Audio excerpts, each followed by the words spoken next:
شکریہ جناب deputy speaker صاحب.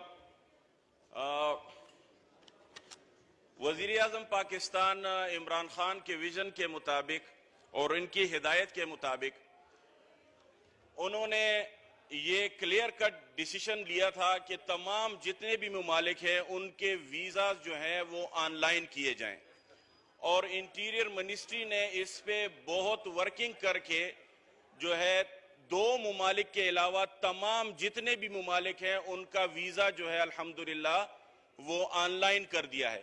یہ بہت بڑا اقدام ہے انٹیریئر منسٹری کی طرف سے، اور یہ عمران خان کا ایک بہت بڑا اقدام تھا جو الحمدللہ انٹیریئر منسٹری نے اس کو امپلیمنٹ کرا کے دیا ہے. اس سے یہ ہوگا کہ ہمارے جتنے اور ممالک کے لوگ پاکستان آنا چاہتے ہیں ان کے لیے ویزا حصول جو ہے نہایت ہی آسان ہو جائے گا. وہ اپنے گھر میں بیٹھے ہی آن لائن کر کے الحمدللہ پاکستان کا ویزا لے سکیں گے. اسی طرح جو لوگ یہاں پر فارنرز آئے ہیں اگر ان کو ایکسٹینشن کی ضرورت ہوتی ہے تو ہمارے شیخ رشید صاحب نے ویزا ایکسٹینشن کے لیے بھی جو ہے وہ ایک اقدام اٹھایا اور ان کو بھی آن لائن کر دیا.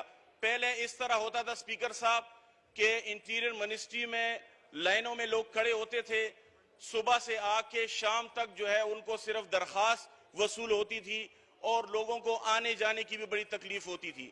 اور اس کو ٹرانسپیرنسی کو ہم نے جو ہے امپلیمنٹ کروایا ہے اور آن لائن سسٹم جو ہے ہم لے آئے ہیں.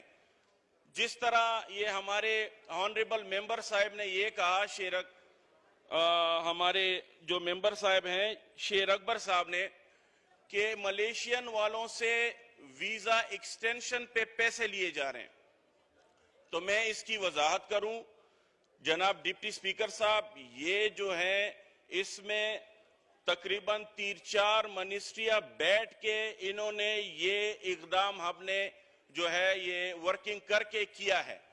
اس میں سروس چارجز لیے جاتے ہیں جو کہ ہر ایک کے لیے ایک یونیفارم پالیسی ہے جو کہ فیڈرل گورنمنٹ نے منظوری دی ہے.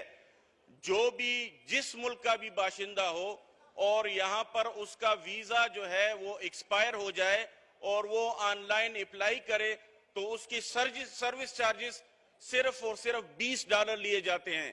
اس میں جو ہے بینک والوں کو بھی یہ پیسے دیے جاتے ہیں اسی $20 میں، اور سروس چارجز جو ہے $8 جو ہیں وہ نادرا والے لیتے ہیں. تو یہ سارے کے سارے صرف $20 ہیں جو کہ لیے جاتے ہیں، صرف ملیشیا والوں سے نہیں تمام ممالک کے لیے یونیفارم پالیسی ہے، اور یہ جو ہے گورنمنٹ آف پاکستان پہ جاتے ہیں، کوئی ایکسٹرا اس سے فیس نہیں لی جا رہی. صحیح جی جناب.